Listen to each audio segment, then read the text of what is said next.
we'll go on. Even I have to sign in that way. Okay, so thank you again for being here. We are a partner with MCIU and are looking forward to a good year. For those of you who may remember us, we provide tastings throughout the year for foods throughout the year for you to taste with your class. For those who are new or don't remember,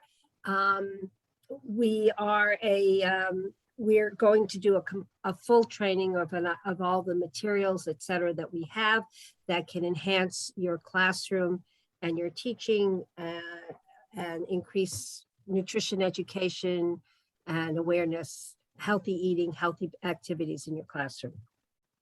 FUN stands for Families Understanding Nutrition. We are a USDA SNAP Ed funded program that runs through Einstein Medical Center in Philadelphia. Our goal is to improve the nutrition environment in our community and to help people have the skills and knowledge to be able to make healthy choices. While we are focusing on preschool right here, we actually do programming for school age and adults throughout the area. Our primary focus is Philadelphia, but Montgomery County is another one of our areas that we spend significant time. Since we are a funded program and also part of a hospital and work with other partners, we have lots of requirements and rules that we need to comply with in order to maintain our funding and also to ensure that we give you quality programming. And so if we ask of things from you, it is probably because it is a requirement that we do so. And some of the requirements we have include an annual training, which is what you're getting today, an annual civil rights training. Now, many of you have the CACFP training. We have worked with SDP, School District of Philadelphia, to integrate our training with that so that we're all compliant. We would be very happy if we only needed one, but that's not the way it works. An MOU, which is signed by the leadership of MCIU, and the demographics of all the sites. That is required for all federal grants, and I'm sure you know that from CACFP. We will need your addresses and emails, both the address of the site, which we have, and your email in order to be able to provide the delivery. And also the opportunity for us to observe in your classrooms. We generally don't observe very many times. We may pick one or two classes, and it's for people who are comfortable with it, but it also provides us the opportunity to support you in your programming. So those are pretty much the requirements we have.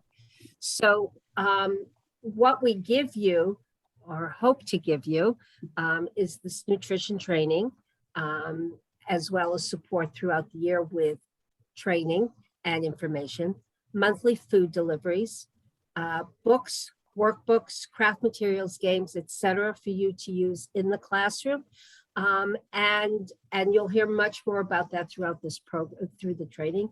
Caregiver workshops, which we will probably do virtually.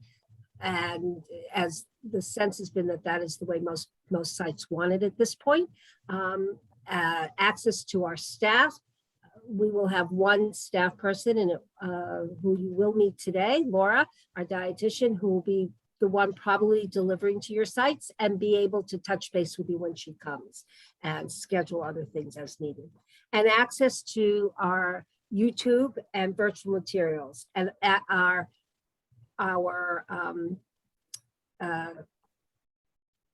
civil rights training is on our YouTube.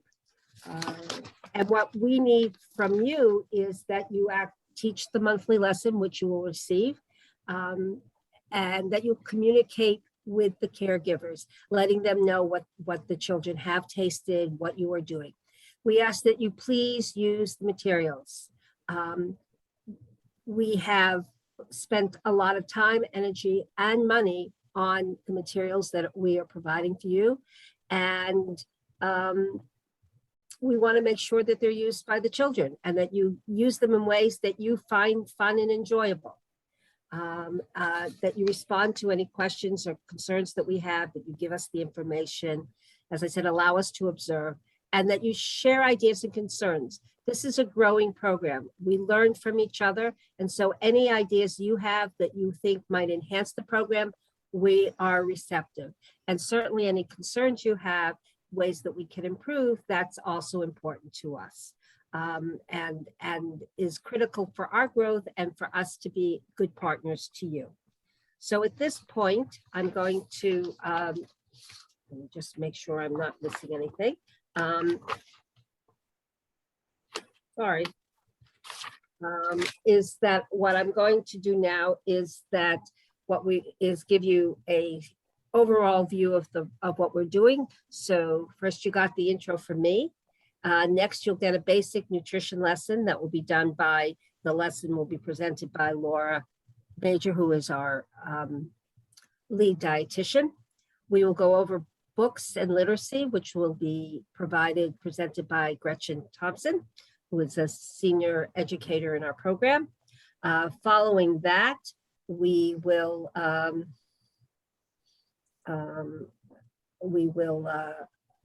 have a tasting lesson, because how children taste the food is how they are approached to taste the food is important. And that will be done by Christine Soleil, who also is a senior educator. And then we will talk about games and activities that you can use to enhance the classroom. And that's by Sharmela Rourke, who again is a senior educator. And then the final overall last speaker will be Vanessa McKnight-Wilson, who is our pre-K coordinator, and she will talk about the crafts and workbooks, and also summarize all that we have done. So we look forward to having an exciting period of time with you this morning. Thank you. And I have to admit, I sure wish I could see you all, because it's a lot easier to talk to people than to talk to a camera, to a computer. So hi, okay, everybody. Laura. Thank you. Thanks, Kinneret. I am Laura Major, and I'm one of the dietitians at the program. And I'm going to give you a little mini nutrition lesson today, and then also talk a little bit about activity and the importance of exercise and movement, and then give you some tips for your classroom. Like Kinneret said, I will hopefully be the one that will be delivering the food to you guys and getting to know you all and answering any questions that you might have. So I look forward to working with all of you, and I'm excited to get the year started. We won't be starting until October, so we've got a little ways to go here. So, all right, so let's go over some basic nutrition information. You know, nutrition is important for everybody, but especially for children.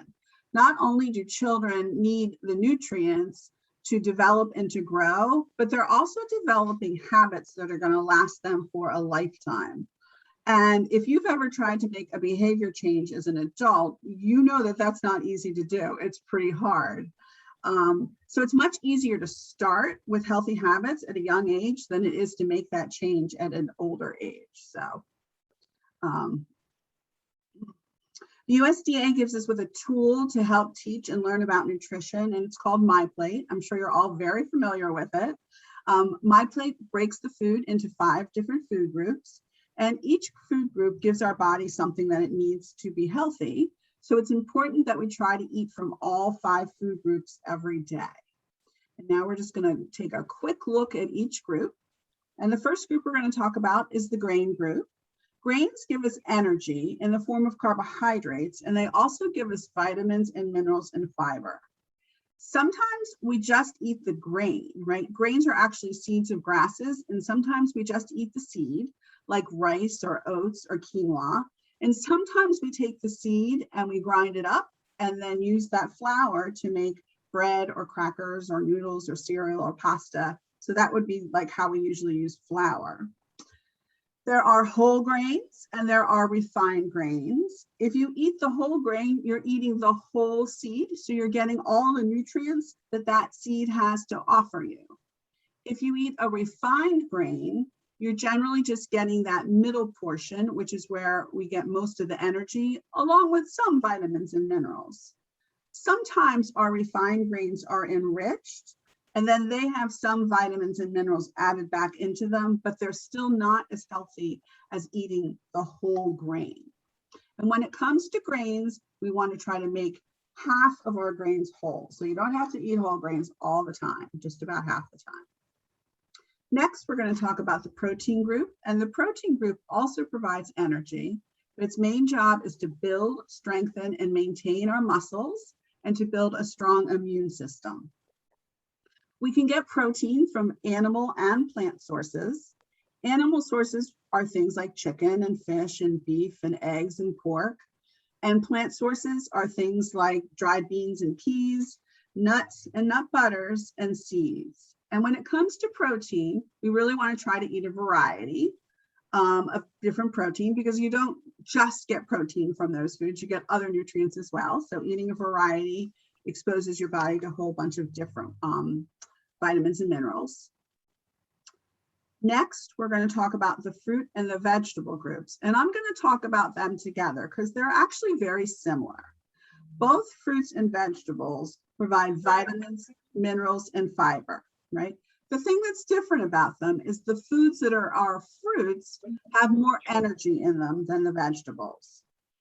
They also taste sweeter. So that sweet taste and that energy comes from the natural sugars that are in those fruits. Now, not all things that grow like a fruit and have seeds in them have all that sugar in them.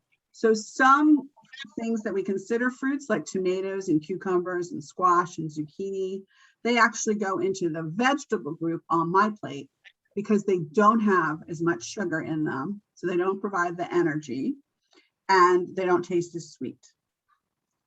Both fruits and vegetables taste great and provide vitamins and minerals and fiber that our body needs. Whenever possible, eat the skin. That's where most of the nutrients are in our fruits and our vegetables. We also want to try to eat the rainbow, right? Every color of our fruits and vegetables has something different, some different nutrients that are good for our bodies.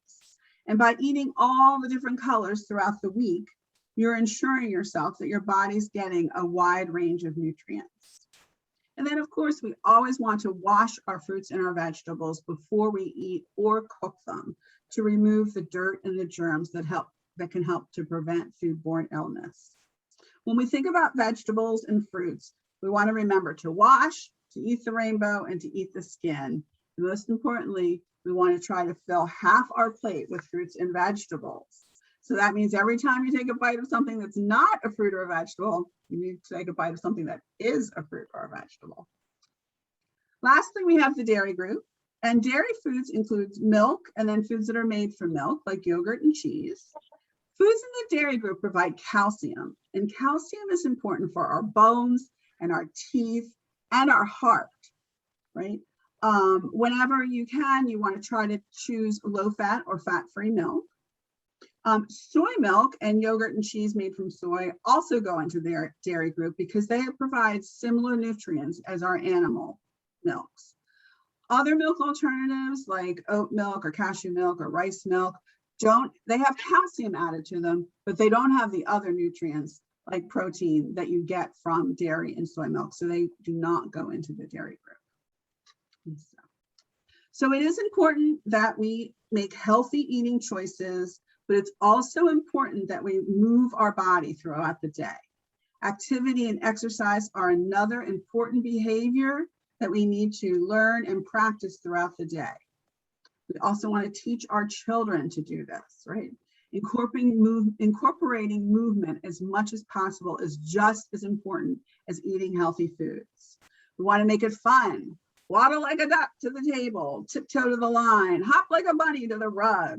We have a whole bunch of what we call Einstein Energizers on our YouTube channel, so check them out. I will be sending out after this, everybody will get the link to our YouTube channel, my contact information, the link for the civil rights training, and some other information and an attendance list. So, okay, so that was a lot of information.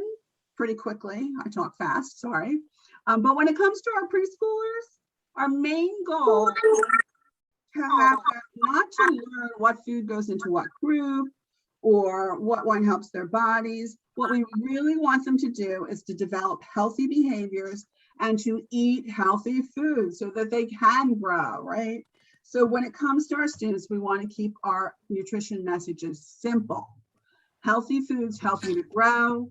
Healthy foods make you strong. Healthy foods help you to not get sick. There's lots of things that we can do in the classroom to help promote these healthy behaviors. So first of all, we want to avoid labeling foods as good or bad. Focus on the positive effects of healthy foods and try to ignore those foods that are less healthy. Anytime somebody tells you not to eat something or not to do something, we immediately want to do that. That's just human nature, so try not to fall into that trap. We also want to try to not use food or activity as a reward or a punishment, right? Eating food and physical activity is a necessity for growing and being healthy. And that needs to be our primary lesson to ourselves and to our children. There's great ways to reward children: words of praise, a high five, a pat on the back, a hug, giving them a sticker are all things that they love and appreciate. Also, we know that children learn more from what we do than by what we say. So we want to try to have a healthy environment, and it's important as teachers that our students see us doing healthy things, see us eating healthy foods, see us being active and trying new foods. So try to be mindful of what's going on in your room and try to have everybody in your room being the best role model that they can. Maybe for special occasions, set up a rule in your classroom that you'll have at least one healthy food available, hopefully more than that. Also, while you're at it and you're setting up your classrooms, take a good look at your classroom, right? The pictures and the games and the books and activities in your room are all influencing your students. So do you have more fruits and vegetables in your dramatic play kitchen, or do you have more cakes and cookies? Do you have pictures on your walls that are highlighting healthy foods and healthy physical activity? When you're talking about colors, shapes, sizes, counting, reading, etc., do you use fruits and vegetables to help emphasize that?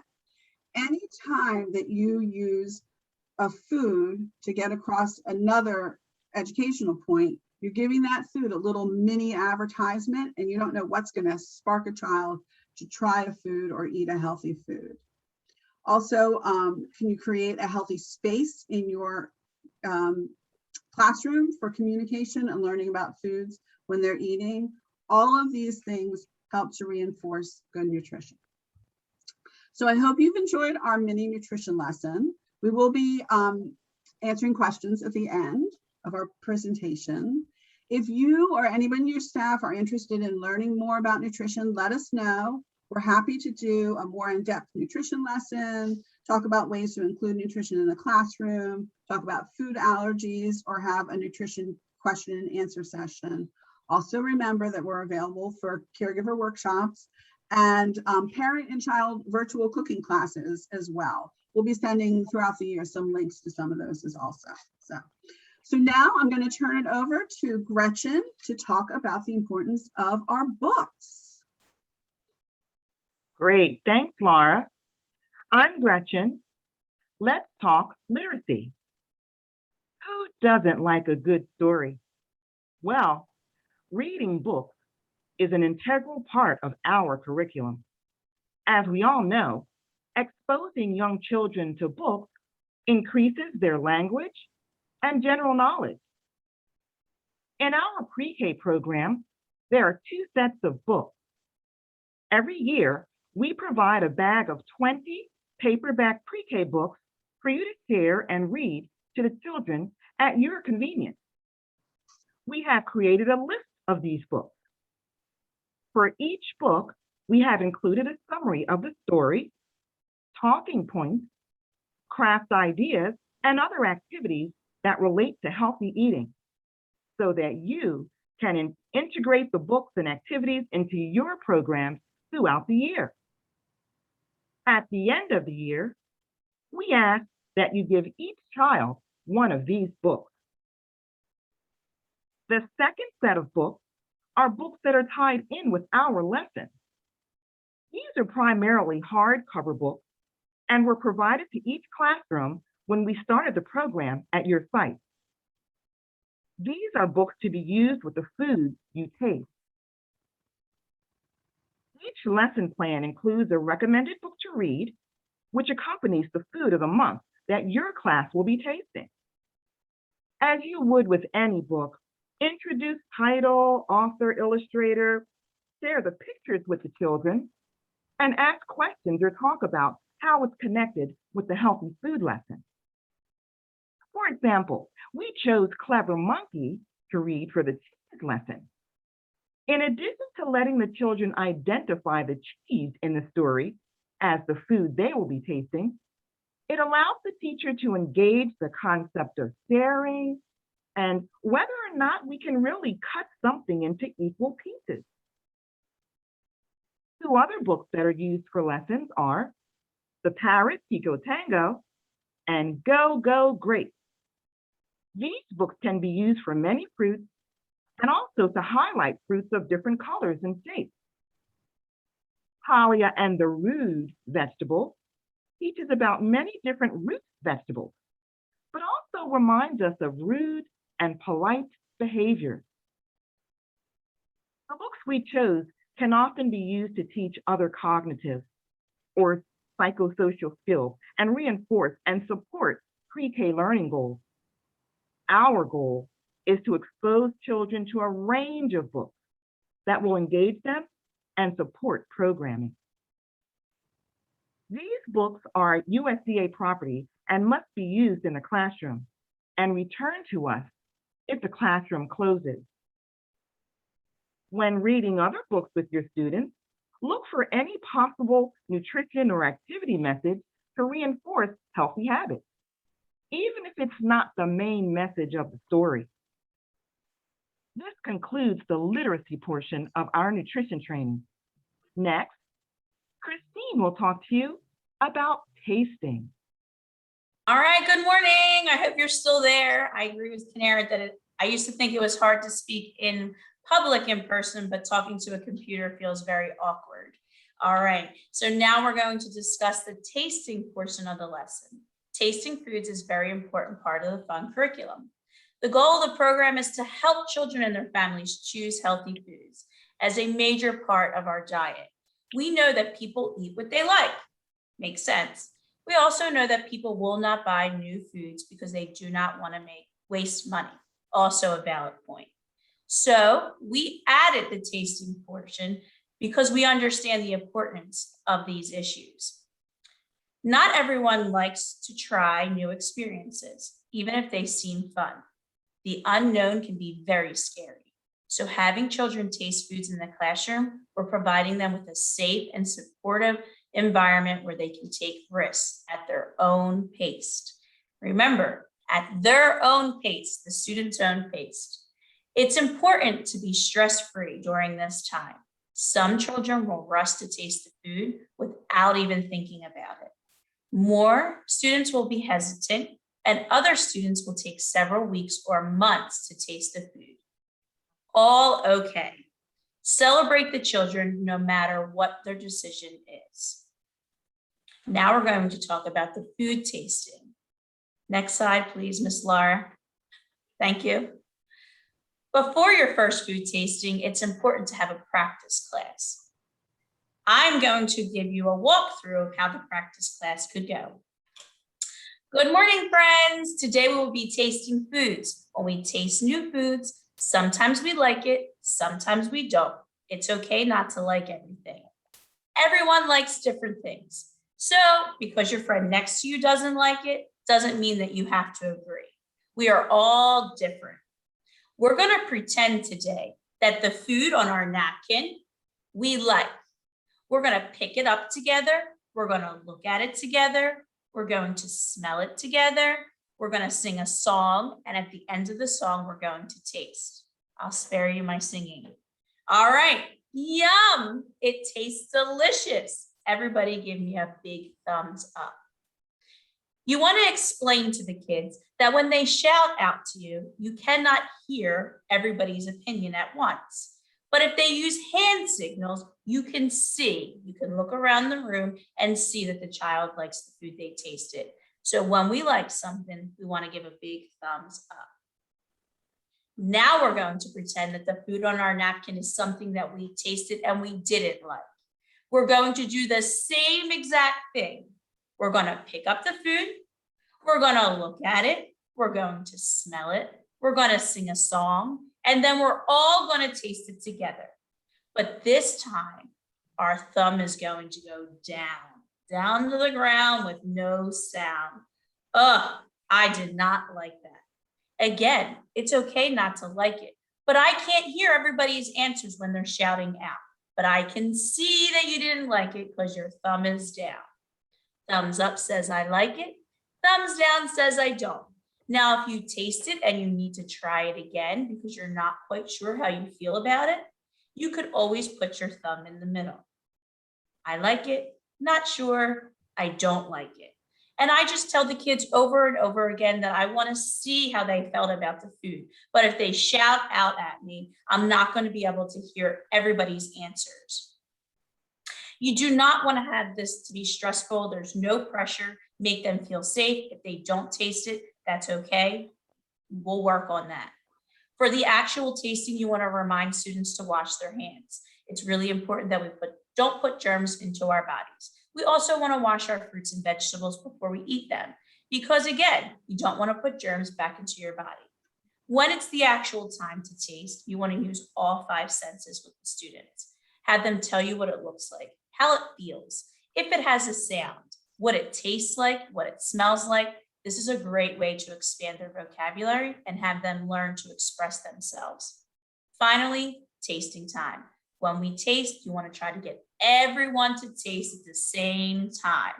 Try this, might be hard. Invite the other teachers in the room, okay? Because once that one kid tries and doesn't like it and forgets to use their hand signals and calls out, it's going to be really difficult to get everybody else to try. You can have a poem or a song or just count the number of days and then let everyone taste together. Educators, watch your expressions. Okay, sometimes you might have to fake it to make it. The kids are watching you. If you make a face when you taste that food or you refuse to taste it, they may not taste it. Okay, so at the end, it's okay for you to put your thumb down and say, that wasn't really for Miss Christine. I really didn't like that food. Okay, because not everybody has to like everything. But the actual tasting, you might have to get yourself together a little bit and smile and take a very little bite. Talk about the tasting afterwards. How did it feel in your mouth? Was it sweet? Was it crunchy? Was it salty? Was it mushy? Was it gushy? You want to try to use the same process during mealtime to create consistency. Remember, when you're done with the tasting, have the children write in their journals, which Miss Vanessa will talk about, draw a picture and put the sticker. And the most important part is for them to circle. Yes, I like it. No, I did not like it. Okay, because then the parents can refer back to the foods that they tried in school, and maybe they'll purchase some of the foods that the children like at home. All right, next slide, please, Miss Laura. Some additional tips are, everyone sits at the table together. Try not to stand over the students. If there aren't chairs, squat down or near next to them. So you're on their level. We don't want to be above them. We always want to be with them. Try to have everyone in the classroom join the tasting. This includes teachers, aides, therapists, caregivers. If everyone is involved, the children are more likely to join in. Do not pressure or single out students who are hesitant to taste or give too much praise to those who do. Mealtime and tastings need to be stress-free as possible. Share with the caregivers what the students tasted and the students' reactions. Encourage the caregivers to try the foods at home and talk about it with the students. Reach out to us if you have any questions or suggestions. We love hearing how your lessons are going, and we're always learning new things from you. I'm now going to pass it over to the lovely Miss Shar to talk about books or games. Hi, everyone. Good morning. Hopefully you can hear me. I had to transfer everything to my phone but I'm here. Hi, everyone. So my name is Sharmella Rourke, and I'm one of the health educators. All right, so one of our goals of our program is to see our children eating healthy foods as a part of their school environment. For example, when teaching colors, shapes, or letters of the alphabet, we hope teachers will include pictures of healthy foods that correlate with the aspects of color, shape, or a letter being taught. Our program has always strived to assist teachers with creating a nutrition-rich environment. And we have traditionally done this by providing each classroom with both games and materials that can be integrated in their centers and imaginary play areas. Since these items are donated to the classroom, not our staff themselves, we assume that the materials are stored away for the future year use. And each year we try to add some new ones to what you already have. So this year we have not been able to finalize what we'll be including in the bags at this time due to low inventory and shipping delays affecting distributors due to the pandemic. All right. For those who are new to the program, we cannot get you all the materials that we have given out over the past years. However, we will try to provide some of the previous games and materials that are still available, as well as others that we have accumulated that will still facilitate learning and will supplement what we can. So please put your name, your site, and new program. Of course, we can't do it in chat, but we'll give information where you can send, we'll send you email where you can reach out to us if you've not received any materials in the past, and we'll make sure we'll get you caught up. All right. As for the materials that we provide, we'll include basic staples in every bag for the classroom. These include new perishables like Play-Doh and stamp pads. We also have fruit bowl sets, which allow for imaginary play. In the past, we provided plastic foods to cut with a plastic knife. In addition to fruit and veggie finger puppets, both can be used together with the fruit bowl set. We also have color and or number books for children to look at in their class. The pictures can be put on walls or in centers at the teacher's discretion. All right. So all the materials that are provided align with the activities based off of preschool curriculums to further facilitate the various learning styles of the children. Teachers can utilize these materials at any time in the school year and are encouraged to use in centers whenever it's possible. We do use the creative curriculum nutrition activities, which some of you may not be using, but we have that information to provide for you. So while these activities are based on curriculum units, they can be used by anyone and for any subject that you think will work. Again, we'll send you over all that information through email. So all of our resources will be housed on our Google Drive. Each unit will have a fun and interactive PDF sheet with links to our healthy and yummy recipes, fun games, crafts, and movement breaks, and more.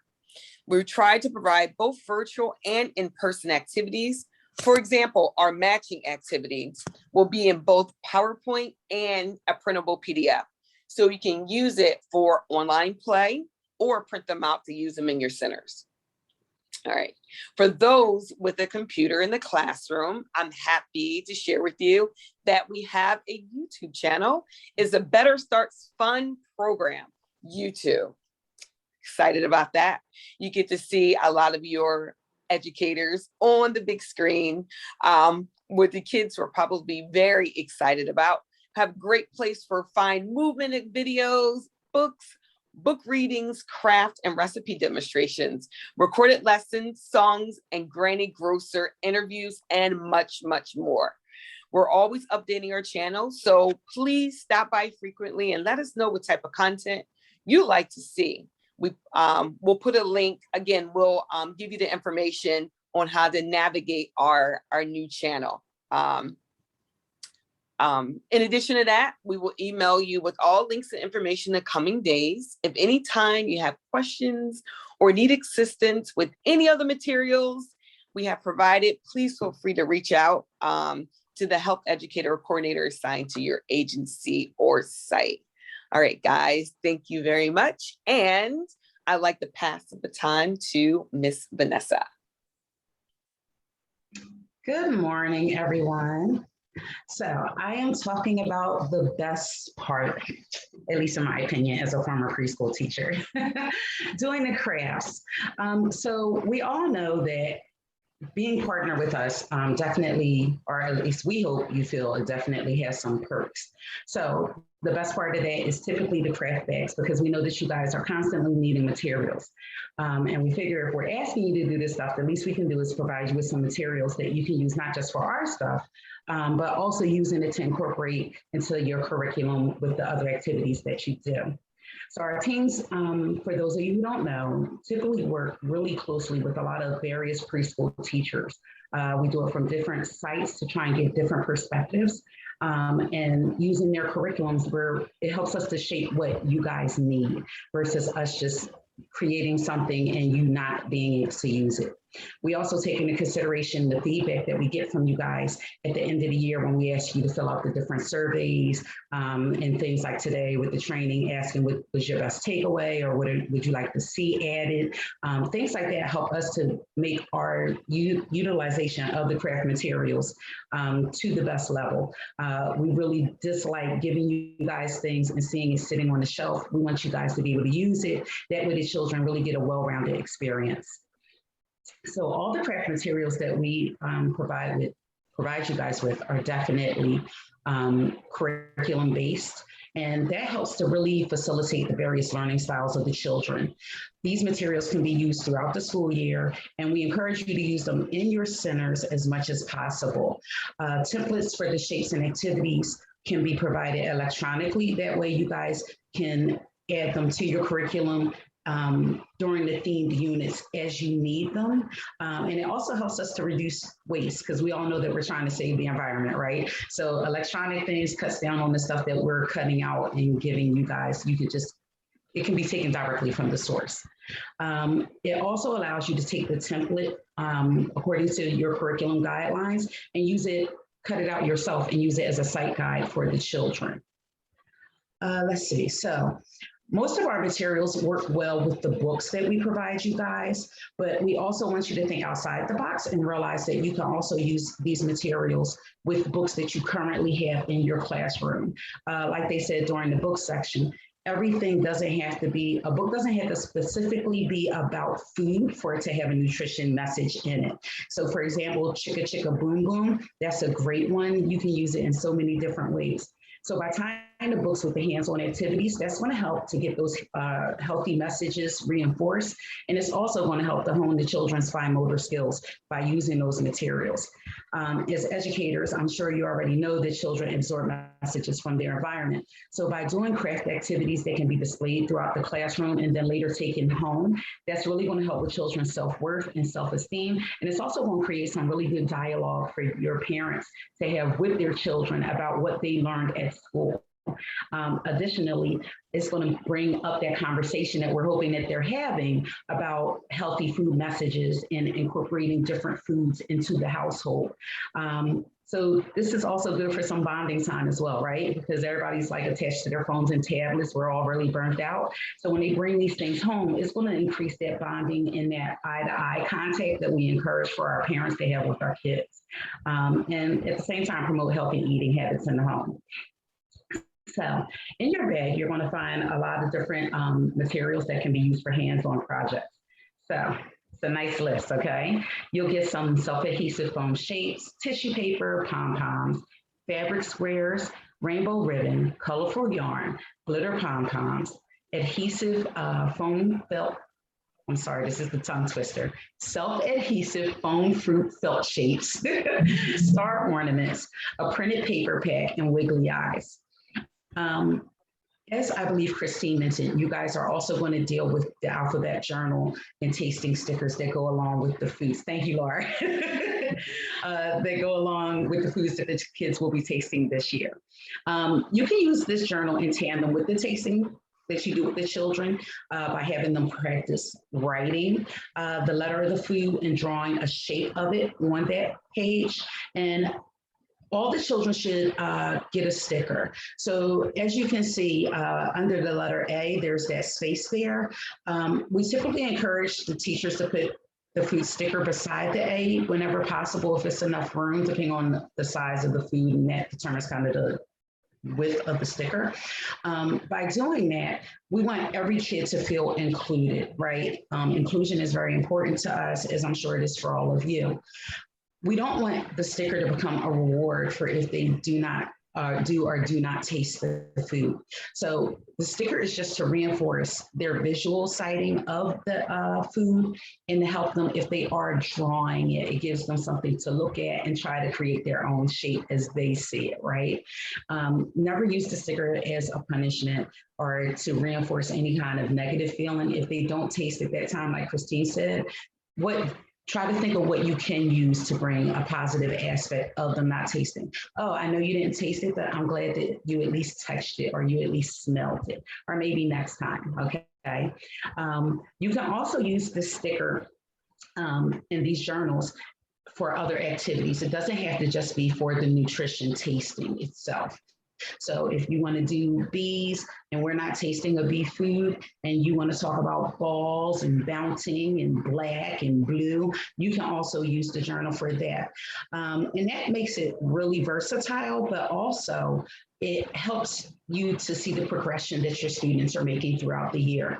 Because in the beginning of the year, they're still learning for many of them how to hold the crayons or the pencils or whatever instruments that you're giving them. And by the end of the year, they've progressed with those skill sets. So you're able to have your own documentation of how they progressed. And it's really fun for the parents to see that progress also.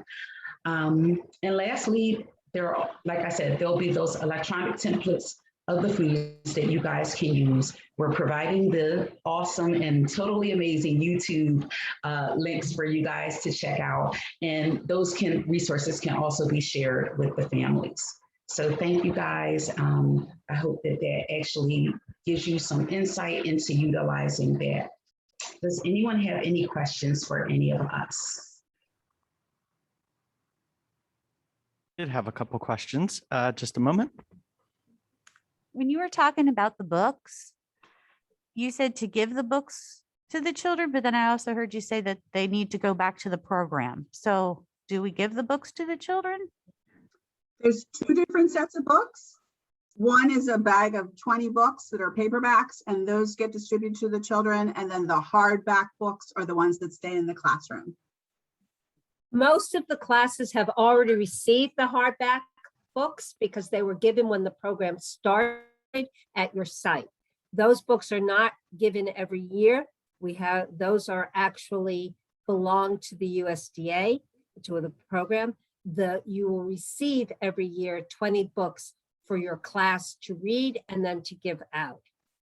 If you are a new class and have not received them, and we can also check our records for that in terms of numbers of classes, we will get to you the books. We will also tell you that we have done, as a result of the pandemic, we have, and not wanting to put copywritten books on our YouTube, we have written some stories for each. We've written a story for each of the letters that we are teaching this year, and include other stories for most of the foods that you are tasting. So those can also be used via computer.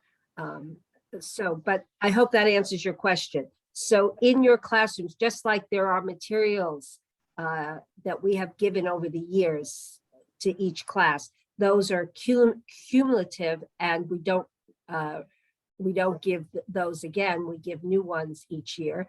But again, if you are a new class and have not received either the books that we assign or suggest, they're really suggestions to use with the tastings, and or materials that you've not got, no materials, we will work and make every effort to get everything to you, to get you many of the things. Does that clarify your question? Yes. Yep. Any other questions? Hey, Ambler Room, do you guys have any questions in there?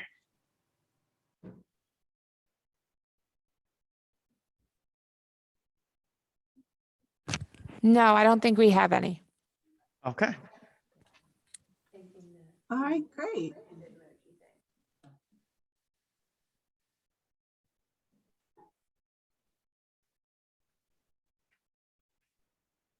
All right. I will say, if you're a new class, to please let us know. Yeah, I will send out an email, and so then you'll have my email and you can reply back to me if you are a new class. I think a lot of you attending today might be new classes. So just let us know, and then we'll do our best to get you as much of the old stuff as we can, but the books, which should not be a problem. So, Good. okay. And I just also so- want to apologize to you that the materials are not all ready for you. Our space was used during the summer for the COVID vaccine clinic for the community. And we have just moved back everything that was put in storage. And at this point, we can't even move in our spaces till we get everything together. So we are significantly at a disadvantage right now in terms of what we thought we would have done by the beginning of September. So we ask for your indulgence and support, and we will get things to you. Just we have to wade through and put everything away first before we can even figure out what's there, as well as the fact that we have ordered all of our craft materials and several things for the bag, but they have not arrived yet, which is kind of a mixed, it's a blessing and a curse. A blessing because we have no place for it. On the other hand, we can't start packing it to get it ready for you guys. So please be patient with us. Will do. Thank you. And just so you know, in the Ambler Room, I know it said something about the chat. They're going to send me the email and then I'll pass it out to everybody. So that way you have to click on it for attendance and everything. Okay. Okay. All right.